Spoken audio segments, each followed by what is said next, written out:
Hi, I'm Rachel Lancaster, and this is the Magnificent Midlife podcast. This is where we celebrate women in midlife and beyond. We challenge the status quo and bash those negative stereotypes about being an older woman. We're not over the hill at 40, 50, 60. We're just getting started, and the world needs us now more than ever. I'll be talking all things midlife, about issues that matter, and sharing fabulous stories of amazing women doing very cool stuff. Now's our time.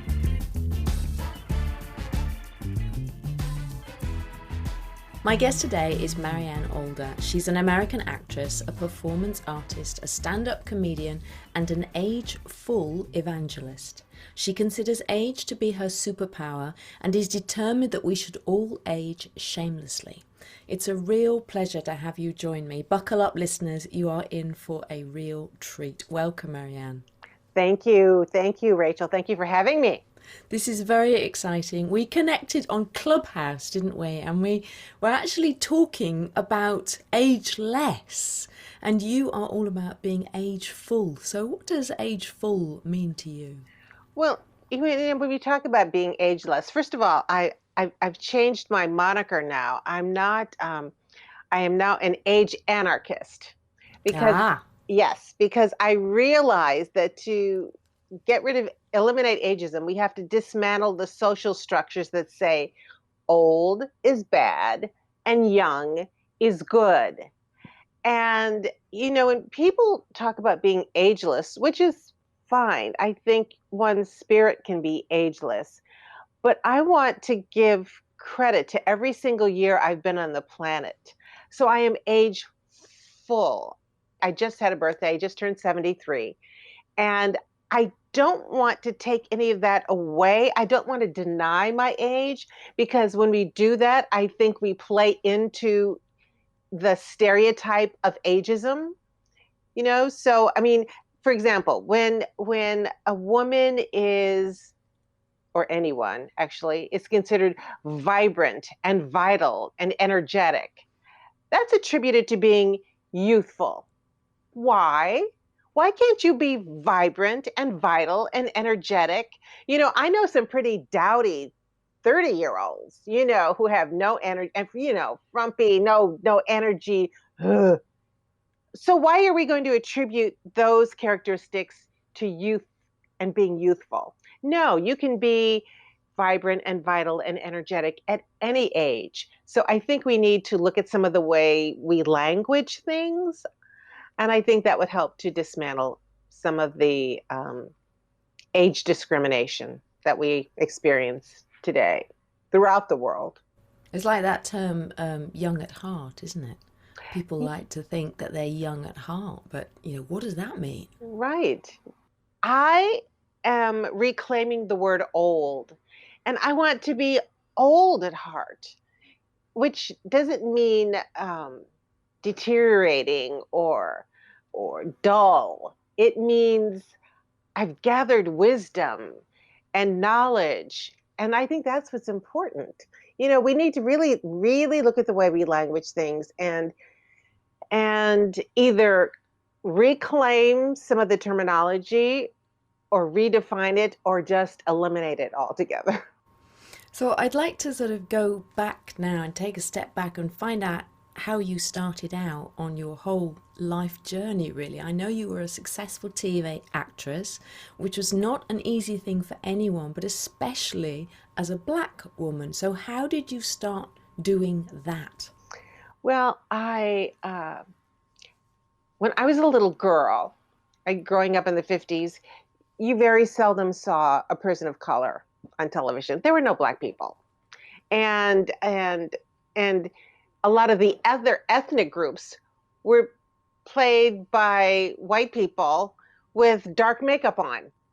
Okay? A lot of white people playing Native Americans or Asians. It was just, I'm just going to chalk it up to just stupidity, not knowing any better, not meaning anything malicious, but just not knowing any better. I'm gonna give it that. But now that we know more, I worked with Della Reese, and when Della always said, when you know better, you do better.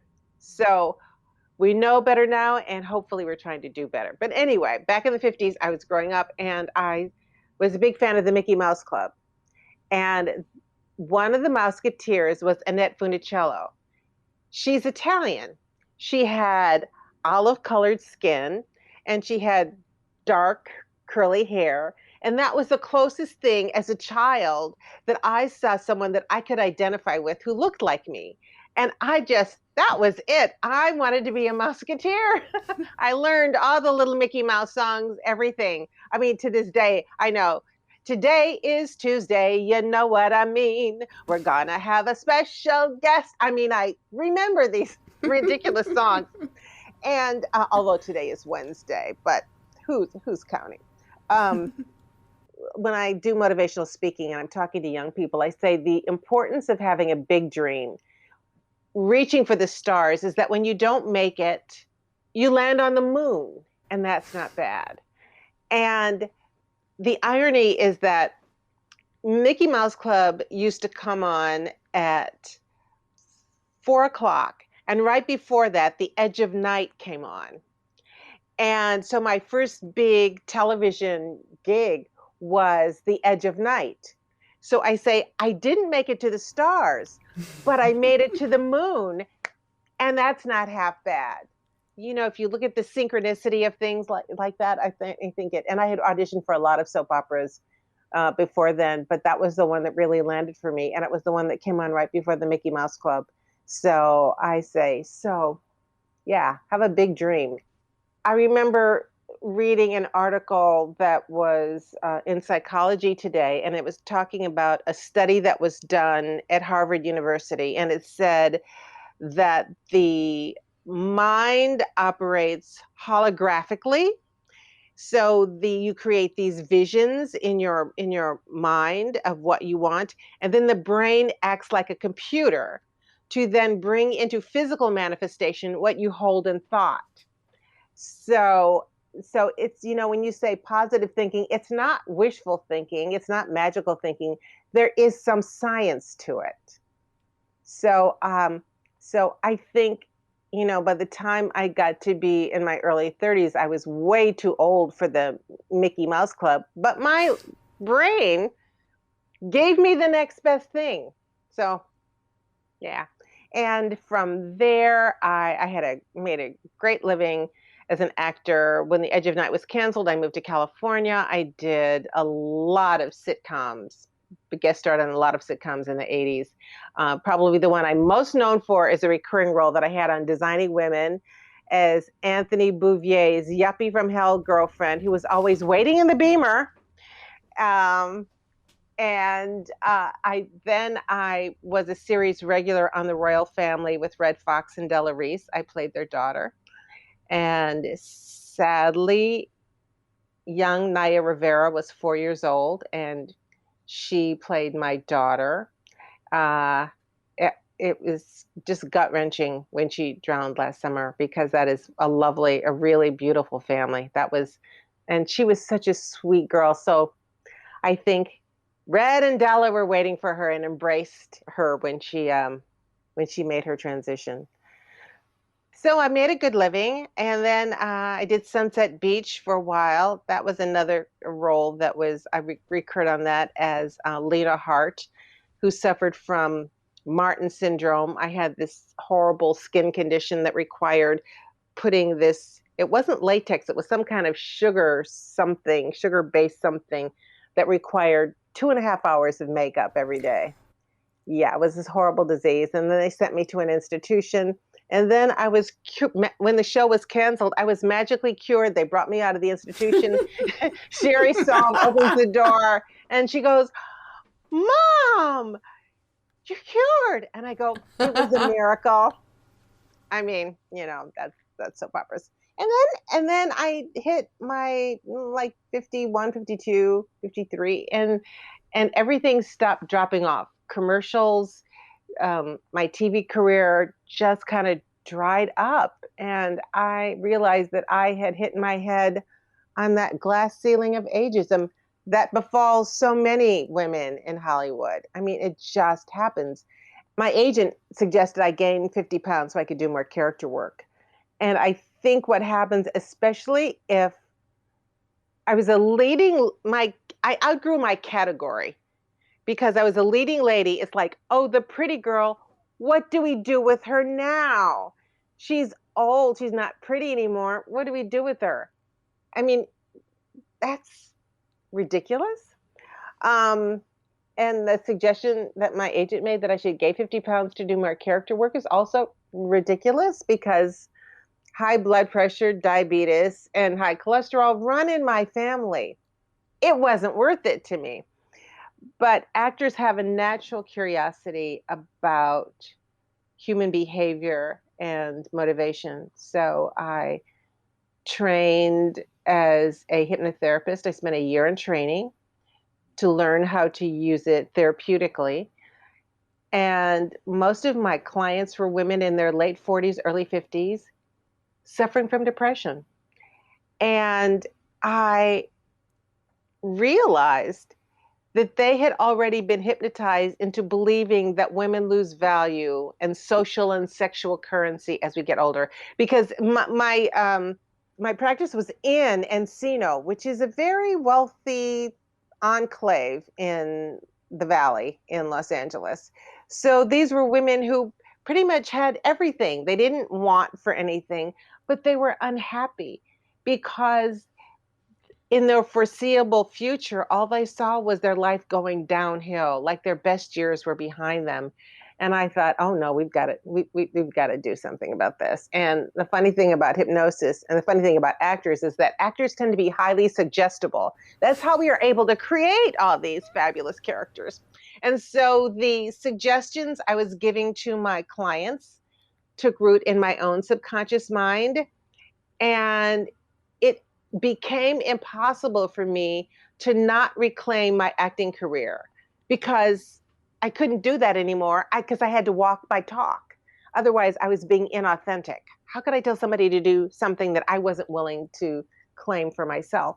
So my very first solo show I did at the Hypnosis Motivation Institute in Tarzana, California, where I trained. And it was called Snap Out of It. You've only been hypnotized into believing you're over the hill. Wonderful. And what kept me going really is the feedback that I got from my audiences. Women telling me that I was telling their story, their excitement about seeing a woman over 50 being vibrant and vital and alive and talking about possibilities and things that they could do. And it was, I liken what I do, my acting career, as my ministry. I don't need a lot of attention. I mean, when I'm off the stage, when I'm not working, I'm just kind of like, but I'm a storyteller.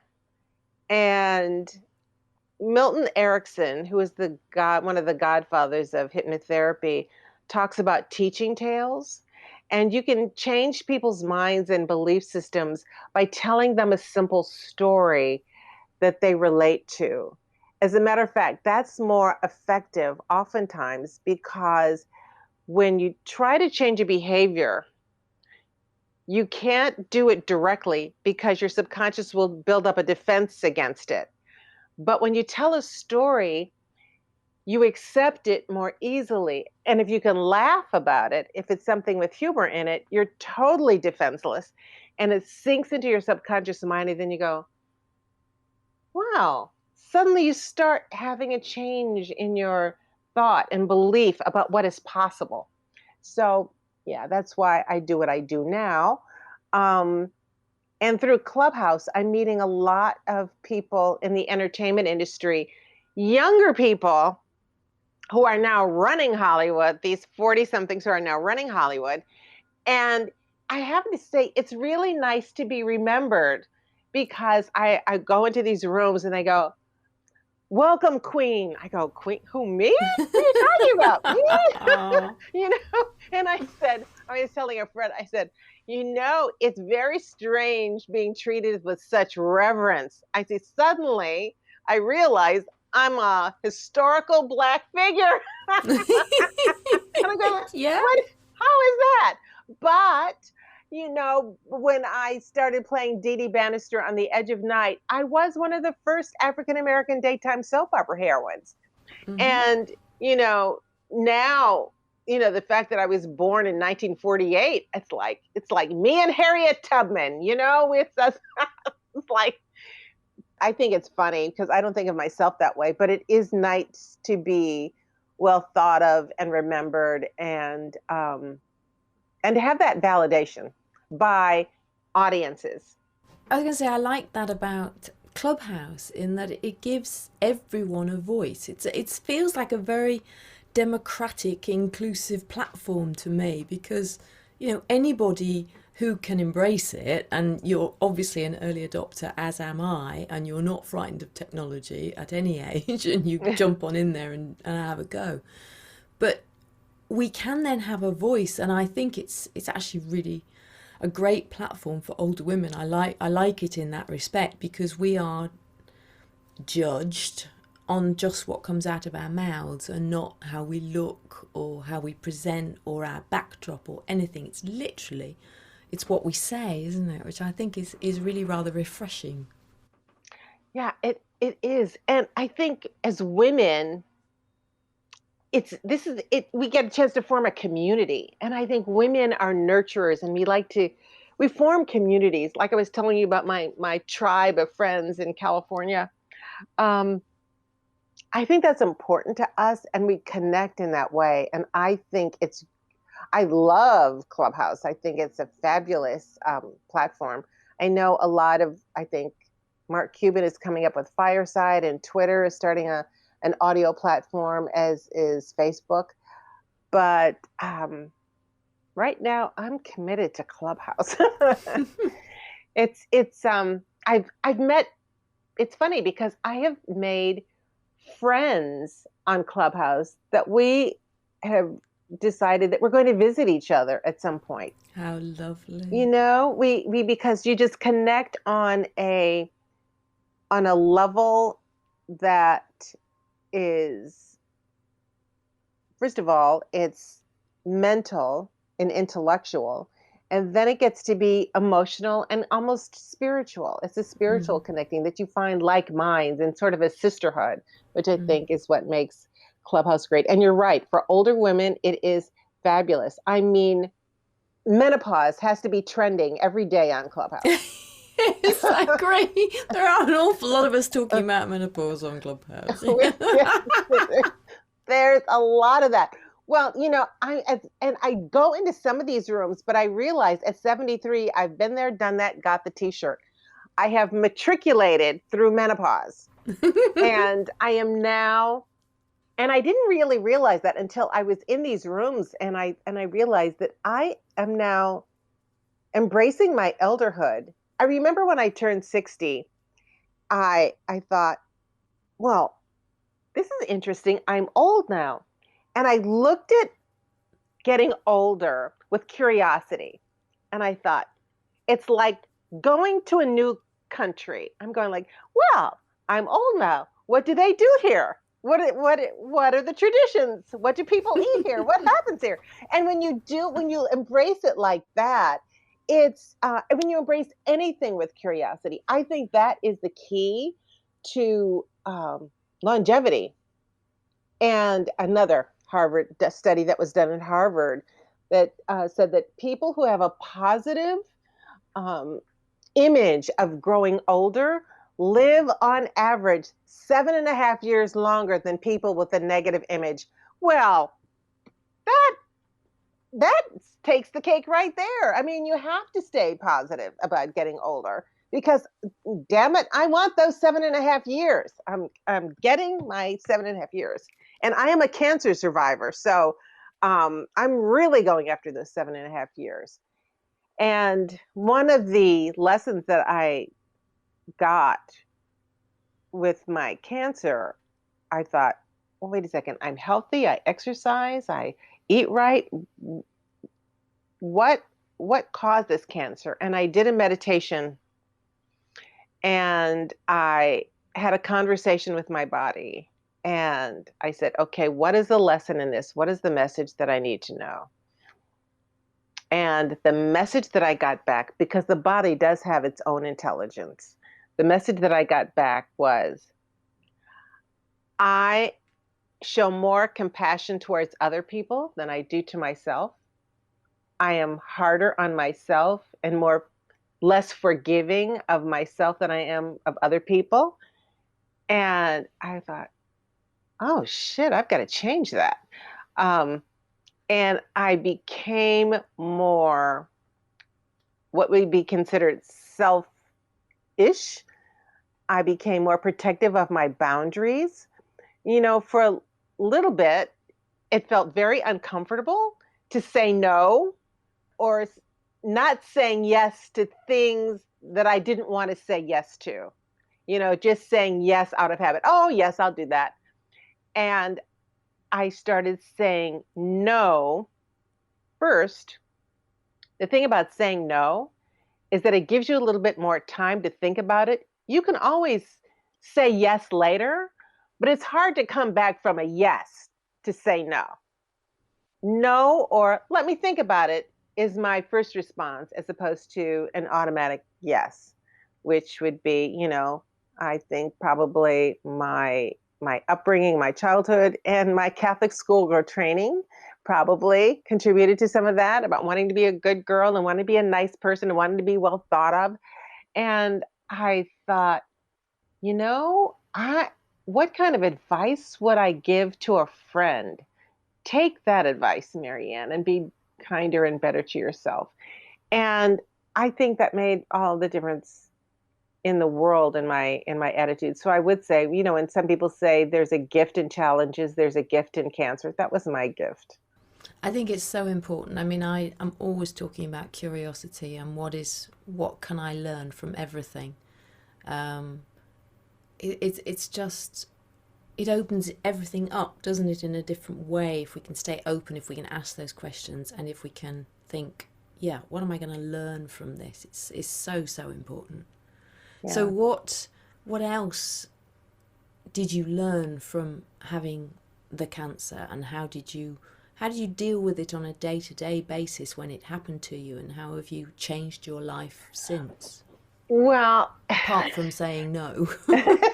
Well, the funny thing is, when I was diagnosed, I must have had a virus or something that was going on, which was unrelated to the cancer, but in my brain, I had combined the two things. And I remember I got a diagnosis on a Friday, and I was sick on Friday, and like over the weekend, I was planning my memorial service because I thought, okay, I'm on my way out. And I called my son and I said, listen, these are the stories I want you to tell, because I want it to be happy. I want people to laugh. I want everybody to have a good time. And my son is like, yeah, okay, Mom. And but by Monday, I was feeling better. I called him up. I said, cancel that, Chris. I'm good, And I said, but I think I have a choice of two different places to have surgery. I think it's better that I don't go online and do any of this research. And because, again, I'm highly suggestible, I would create all kinds of things from that are probably not good. So I said, check out these doctors. He went online and he said, I checked out this one, Dr. Nita Lee. He said, I saw her give a presentation on YouTube. I think you would vibe with her. She was at the University of Chicago Med. We met. She graduated from Stanford. She's kind of a California woo-woo girl, mind, body, spirit connection, Eastern, Western medicine. We're going to put the two together. Yay. And she was my surgeon. And we are, I talked to her. I became part of the University of Chicago mentoring program. So now I talk to other women who have been newly diagnosed with cancer about what to expect, or if they've had their surgery, what their treatment is like. And the thing about women is that we tend to be, we are the matriarchs, the mothers, the nurturers. And when we get sick, sometimes the rest of the family finds that hard to take. because they're relying on us.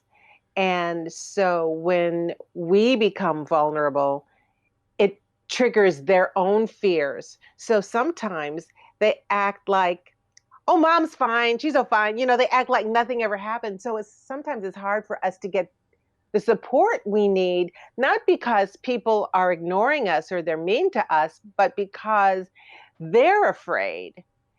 And so sometimes we need to sit our children or our husband or our loved ones down and say, look, I need support. I need help. No, I can't do Easter dinner this year because it's exhausting for me. Let's have it at somebody else's house, or let's have potluck. We need to do those things to really learn how to nurture and give a little self-care to ourselves. So I think that was the biggest takeaway lesson for me. And I practice that all the time. Now, sometimes I've got to do a lot of stuff and I just, balls to the wall, I got to get it done. But when it's done, I will stop and I'll treat myself and I'll say, not lately to get a massage or a mani-pedi because of COVID, but sometimes even just self-care. I bought a bunch of stuff on Amazon and turned my bathroom into a spa. So I have the little, the tray and the bath pillows, so I can sit in some kind of bubble bath, so I can just relax and do that and just light some scented candles and then just take an hour for myself. It's very important for us to do that. It's absolutely crucial, isn't it? Yeah. But I think often, as you say, we don't let on, do we? We pretend we are Superwoman, or perhaps we think we're Superwoman until something comes along. And often I actually think that the something wouldn't come along if we weren't pushing ourselves so much. There's Right. an element of that, isn't there? To sort of that the body, as you say, the body gives us a message that we need to do things differently. Yeah, it does. The body will let you know. And the thing about it is that the intellect often overrides the body. And when you do that too often, the body will snatch you back and remind you, sit your ass down. I'm running the show now. Yeah. Now, I know that you are very, very keen on looking after your body in terms of fitness, and that's very important to you, isn't it? So what do you do in terms of fitness, and why is that? Well, I understand why it's important, but how does that? Well, first of all, I say vanity is my friend. Sorry, vanity is my friend. But also, if I don't work out regularly, I don't feel as good. I don't have as much energy. So I do that for that reason primarily. And also, I like fashion. I like stuff. I like clothes. I like to look good in my clothes. So it's like I want to make sure that I'm slouching now, but it's like, that my posture is good, and that when I walk into a room, that I feel my presence in the room. When I coach young actors, I tell them the importance of walking into the audition room is that sometimes when you're anxious, you only feel like maybe 80% of your energy out into your body. It's like it clogs up, it stops even before it gets to your fingertips. And I always say, when you walk into the room, shoot your energy out. It has to be shooting out from your fingertips. It has to be shooting out from all of you. And in order to do that, you have to have energy, which means working out, doing those things that I need to do. I work out with light weights. The thing that's different now that I'm older is I used to be a gym rat. Not anymore. With COVID, I've stayed away from the gym, but I found all these wonderful dance videos on YouTube, and just to get around and dance and just move around and just doing that. And I also have a trampoline, one of those little trampolines, just jumping up and down to get the lymphatic system, running and getting all the things. It's like all those little things that you can do when you're watching television. Sometimes when I'm watching television, because my television sits on a credenza, I will do that legs up against the wall. I will lie on the wall and my feet will be, up on the credenza, and I'll be just looking, watching television for 20 minutes. That helps. And you're lying on your back. It helps to open up your chest so the lungs are open and out, and you're stretching out your legs and you're getting all this. It's absolutely fabulous. I mean, just the little things that you can do, around the house, housework. You're doing housework, remember to do some squats. Sometimes when I am in the grocery store and I'm holding onto the shopping cart and I'm waiting in line, especially if it's a long line, I'll just do releves. What are those? Releves, ballet, when you rise up on your toes, you just go Okay. up and down, and just do that. And people might think I'm a little weird, but I don't care. You just you do like little bitty things. If you do it in small increments throughout the day, you'd be surprised. You'll get those, 10,000 steps in. You'll get them in. I think that's important. And I've cut down on my meat. I still do. I haven't gone totally vegan, but the proportions are different. It's almost like the meat is now the side dish, and the vegetables are the entree.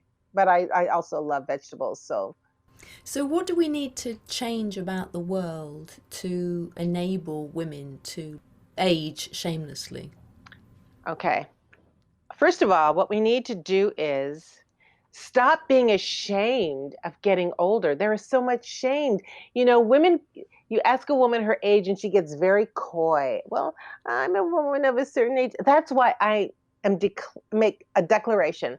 I'm 73 years old. I'm proud of it. If we own it, why should a woman's age be like this dirty little secret? Because we're making it something to be ashamed of if we look at it that way. But if we make it ourselves proud of it, I think what's happening right now, first of all, I'm a baby boomer. We're in the middle of a social revolution. People haven't lived this long before. So we're kind of creating this new old age. I think Madison Avenue has caught up with it more quickly than Hollywood has. And I say that Madison Avenue has because they're very well aware of the buying power that women over 50 have. In the United States, 70% of the wealth in the US is owned by women over 50. We spend a lot of money on products, on things and stuff. And, so Madison Avenue, I think the advertising industry is a little bit ahead, just a little bit ahead of Hollywood, which still is, I think, maybe about 20 years behind in its portrayal of women, women in their 50s and 60s. Strong women. But I remember growing up watching the old Hollywood black and white movies and seeing Joan Crawford and Bette Davis. There was Katharine Hepburn. Now, granted, they weren't in their 70s, they were in their 50s, but still they were older, strong women. And I think we need more movies like that. And I think that's what women want to see. And that's why, my solo show, shameless plug, is Getting Old as a Bitch, but I'm going to wrestle that bitch to the ground. And I've done it in New York, LA, New Orleans, and Chicago. And when I did it at the 2019 National Black Theater Festival, it broke a 30-year box office record. That's because women are starving to see creative content that relates to them, that tells their stories. I talk about my cancer, actually, through my performance art character is adult sex ed evangelist and mojo motivator, Dr. Ginger. So that tells you a little bit about what my show is about, and encourage all the women to get their mojo on and feel good about themselves. But I say that just because I don't have a uterus anymore, that does not make me any less of a woman. I liken my hysterectomy to having an internal Brazilian. If you're going to landscape the runway, why not declutter the terminal? I'm still good for happy landings. Ba-dum-bum. And I have had women come to me after the show who have been through a gynecological cancer, and they just want to embrace me and tell me their story and say that, thank you. They thank me for bringing it out of the closet, that they walk away feeling better, which is why I say that, acting is my ministry, because that's what it's about. When the audience can take away something that changes their lives in a positive way, that's the whole thing right there. That's the whole reason for doing it.